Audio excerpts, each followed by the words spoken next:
Hola, buenas noches, ¿cómo están? De nuevo aquí con otra tutoría de competencias comunicativas. Quiero felicitarlos por ese trabajo que hicieron para el segundo parcial.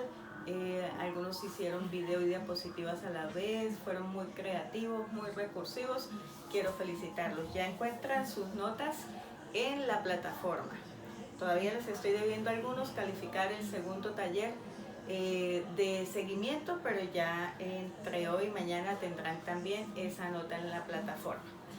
Quiero recordarles que al comienzo del semestre yo les coloqué un librito para leer. Ese libro que se llama El monje que vendió su Ferrari. Yo sé que algunos ya lo están leyendo. Entonces, ¿qué vamos a hacer? Con base en ese libro vamos a ir preparando ya el examen final. ¿Qué va a pasar con ese libro? Ustedes van a hacer un trabajito. En los videos que vienen para las clases del mes de mayo, en cada uno de estos videos voy a dejar una pregunta en relación al libro. Y en la plataforma les voy a ir dejando las indicaciones del trabajo que vamos a hacer como examen final con base en el libro de El monje que vendió su Ferrari. Entonces pilas con eso. Yo sé que la mayoría ya lo logró conseguir antes del aislamiento. No me vayan a decir, profe, pero es que por el aislamiento no hemos podido comprar el libro. Yo ya vi que algunos ya lo habían comprado porque inclusive lo llevaban a clase. Lo pueden bajar digital, hay una versión que se deja descargar y van haciendo ese trabajo. Recuerden, en cada una de las clases que vamos a ir viendo durante el mes de mayo, les voy a ir dejando una pregunta sobre el libro. Estas preguntas van a ser parte del trabajo que vamos a hacer para el examen final. ¿Sobre qué? El libro. ¿Cuál? El monje que vendió su Ferrari. Bueno, vamos a comenzar con el tema de hoy. Hoy vamos a hablar sobre el lenguaje. Recuerden que las competencias comunicativas están relacionadas con ¿qué?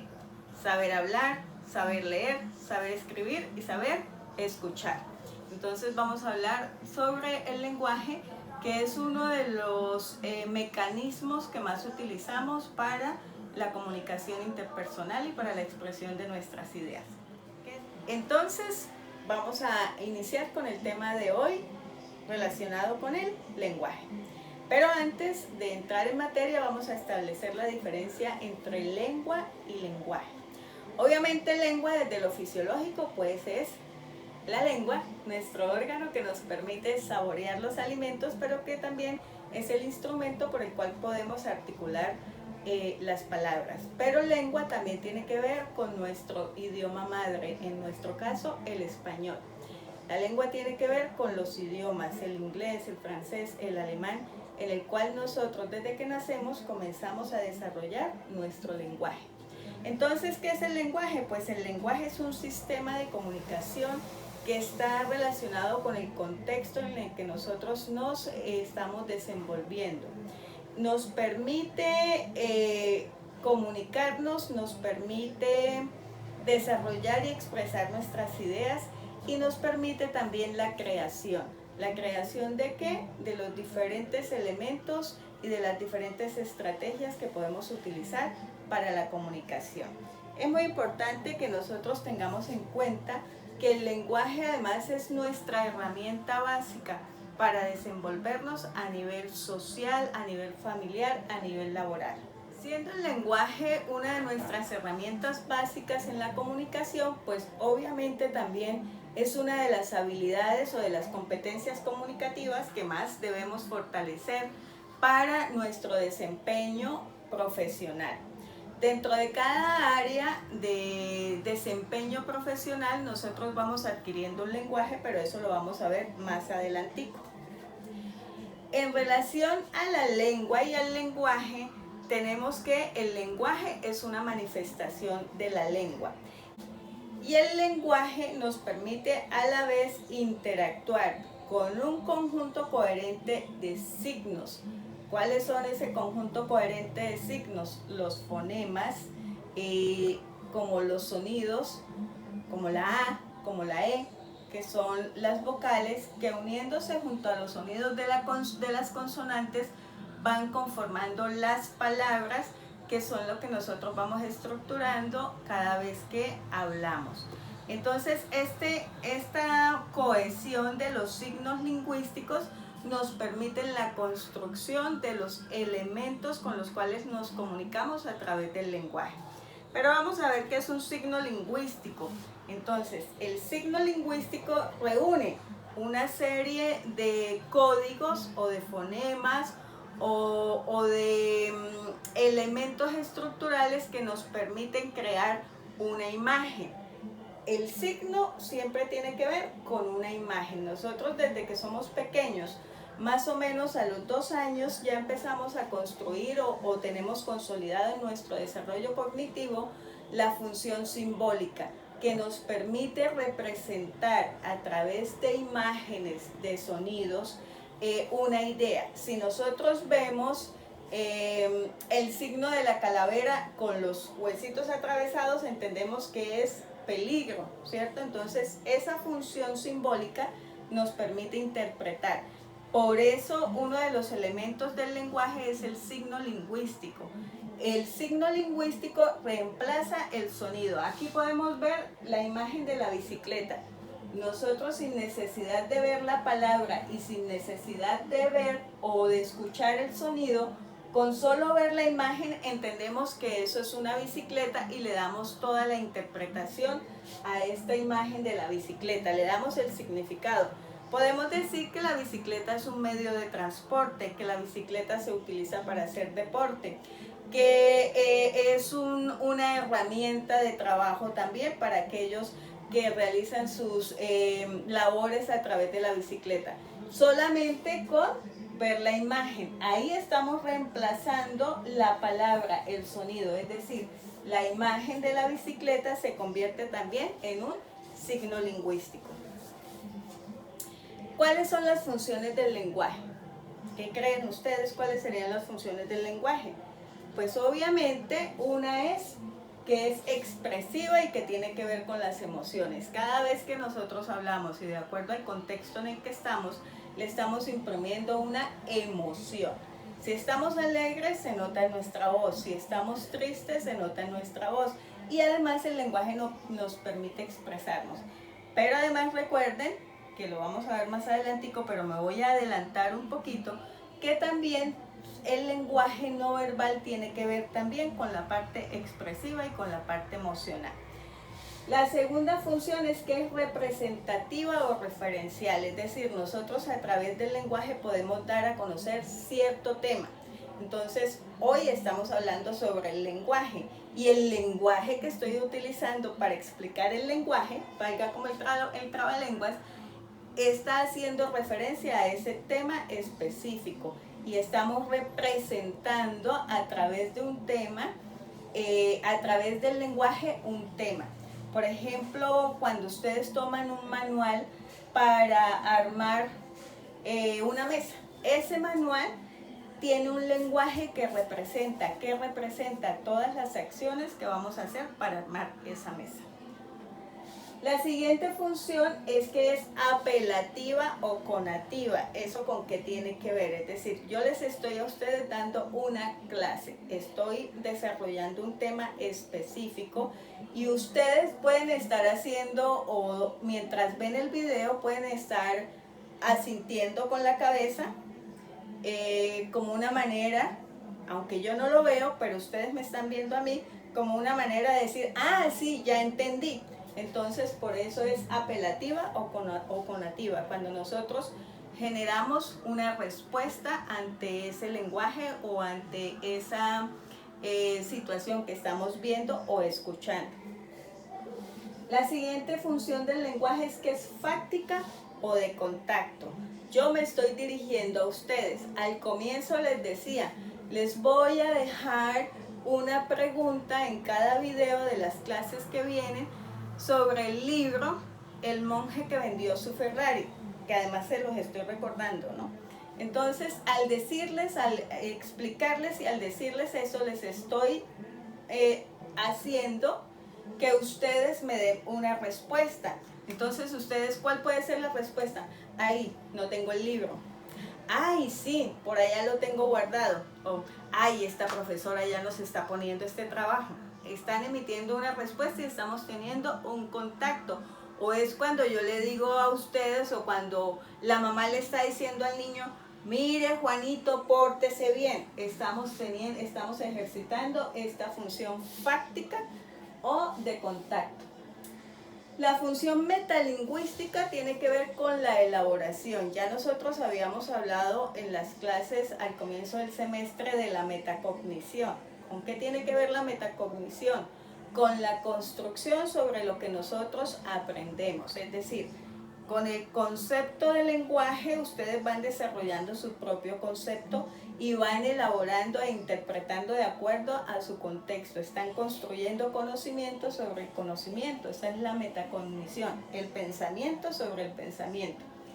La función metalingüística también tiene que ver con esa elaboración que podemos hacer nosotros en algún momento del lenguaje y de la expresión que estamos realizando o de la contextualización que le estamos dando a ese lenguaje. Es decir, perfeccionar el uso del lenguaje tiene que ver con la función metalingüística.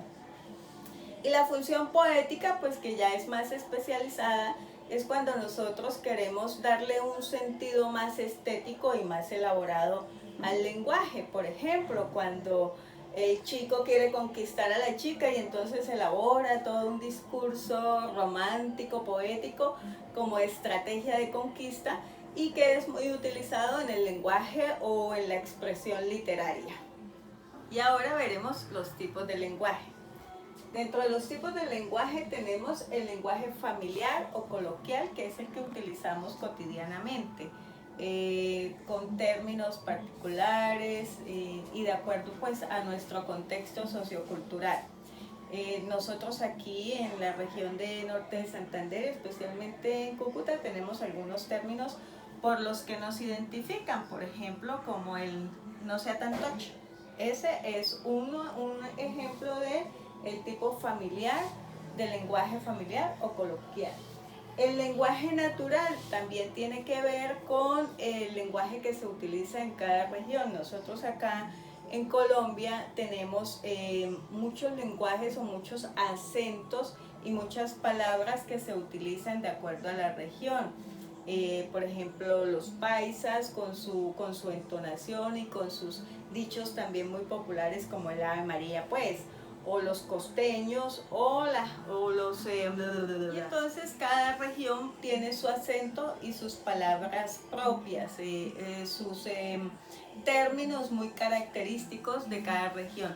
El lenguaje familiar y el natural son muy parecidos, tienen mucha semejanza en relación a la utilización de un lenguaje coloquial, de un lenguaje familiar que está siempre presente en la manera en como nosotros hablamos de acuerdo a nuestro contexto sociocultural.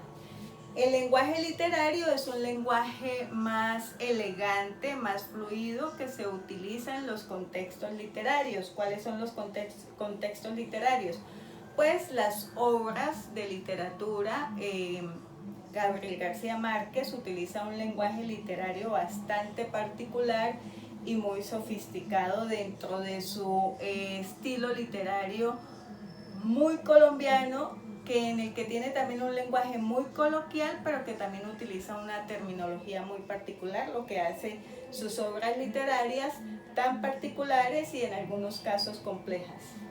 El lenguaje técnico o científico, ya ese lo vamos utilizando de acuerdo a nuestra profesión. Dentro de cada ejercicio profesional nosotros vamos desarrollando un lenguaje técnico. En el caso de la psicología, pues hablamos de catarsis, de hacer feedback, de autoeficacia, para referirnos a términos como desahogarnos, retroalimentar. Y en el lenguaje de la ingeniería de sistemas, pues hablan de los software. En el lenguaje de las finanzas y de la contaduría, hablan de estados financieros, de activos, de pasivos. Ese es el lenguaje técnico. El lenguaje científico es un lenguaje más elaborado, en el que se establecen ciertos patrones técnicos relacionados con el quehacer. Es decir, si nosotros estamos hablando del tema de moda del COVID-19, dentro del lenguaje técnico y científico hablan de realizar las pruebas, de estudiar el ADN del virus, de conocer su origen, y todo esto se va desarrollando ya dentro del contexto científico. El describir el ADN ya es un lenguaje y es un término científico. Entonces estos son los ejemplos para el lenguaje técnico. Dentro de lo técnico están los términos que nosotros dentro de cada profesión utilizamos, y en el lenguaje científico ya van elementos o temas mucho más especializados, como el ácido ribonucleico, que hace parte del ADN. Ese ya es el lenguaje científico. Vamos a hablar del lenguaje no verbal, que es el que utilizamos al también hablar verbalmente y a través de nuestro cuerpo, de nuestros gestos, de nuestros movimientos estamos comunicando. El lenguaje verbal, pues es obviamente este que yo estoy utilizando para dar esta clase. Está compuesto de una serie de palabras, de conectores y de elementos que permiten elaborar un discurso. El lenguaje escrito, pues es en el que ya utilizamos lápiz y papel, o en el caso de las nuevas tecnologías, el teclado del computador, las pantallas digitales, y en el cual nosotros a través de grafomas, o sea las letras, vamos construyendo palabras. El lenguaje icónico es el que utilizamos a través de las imágenes, por eso ustedes ven aquí esta imagen. Ese es el lenguaje icónico. Cómo a través de una imagen nosotros podemos representar y comunicar algo. ¿Qué nos dice esta imagen? Alguien que está hablando y alguien que está escuchando, pero representado también de una manera gráfica e icónica. ¿Cuáles son los iconos? Estas imágenes, ¿sí? Ese es el lenguaje icónico, a través de imágenes y de gráficos. Y para ir terminando nuestra tutoría de hoy, pues vamos a hablar de las deformaciones del lenguaje. Nosotros últimamente nos estamos volviendo expertos en deformar el lenguaje. ¿De qué manera? Cuando estamos utilizando la tecnología a través de los chats, en las redes sociales, en el WhatsApp, estamos reemplazando palabras por iconos. Estamos utilizando la ortografía o la mala ortografía para llamar la atención. Ahora es una moda escribir hola sin H, y es el hola de saludar, por ejemplo. O escriben la K para decir ¿qué hubo? Entonces esas son las deformaciones del lenguaje. En este momento lo estoy hablando de lo escrito y que lo estamos utilizando a través de la tecnología y de las redes sociales. En los chats siempre nosotros escribimos las palabras incompletas, ya no escribimos bien sino la B y la N, por ejemplo, para escribir bien o bueno. Esa es una deformación del lenguaje. Deformamos el lenguaje también cuando hacemos combinaciones y utilizamos palabras extranjeras con palabras colombianas, el famoso Spanglish, ¿sí? Entonces decimos, o los hombres, por ejemplo, ¿qué hubo, men? ¿Sí? Por decir hola, hombre. Esas son deformaciones del lenguaje. Entonces, el uso de abreviaturas. También estamos utilizando mucho, sobre todo a través de las redes sociales, las abreviaturas, con el ánimo de hacer más eficiente y de poder llevar un ritmo más acelerado en la conversación. Otra deformación del lenguaje es el uso de los iconos. Como les digo, a través de las conversaciones, sobre todo en las redes sociales y en los chats, estamos reemplazando, por decir algo, el te amo por un corazón, o el enojado por la carita roja con expresión de enojo. Entonces esa es una deformación del lenguaje. Otra deformación del lenguaje es la jerga, que es ese lenguaje más coloquial todavía que se utiliza en ciertos contextos. Por ejemplo, el decir chamo, jeva para decir muchacha, preñada, aunque es una palabra castiza que no se utiliza muy cotidianamente, y es todas esas palabras o modismos que vamos utilizando los jóvenes o en ciertas comunidades. Y por último tenemos los modismos. ¿Cuáles son los modismos? Es esa palabra que comenzamos a utilizar. Yo en alguna clase había dicho, ahora la moda es decir, uy, no, marica, marica para esto, marico para aquello, marica para esto. Eso es un modismo y es una deformación del lenguaje. Como conclusión, tenemos que entender que el lenguaje es una habilidad, una competencia comunicativa que nos facilita la comunicación, la interacción social y la expresión de nuestras emociones. Por eso debemos cultivarlo a través de ¿qué? De la lectura, que nos permite adquirir fluidez verbal. Y con esto ya les voy dejando la pregunta, la primera pregunta que hace parte del trabajo para el examen final. ¿Y con qué está relacionada esta pregunta? Con el libro. ¿Cuál libro? El monje que vendió su Ferrari. ¿Y cuál es la pregunta? ¿Qué tipos de lenguaje podemos encontrar en el libro El monje que vendió su Ferrari? Nos vemos dentro de 8 días.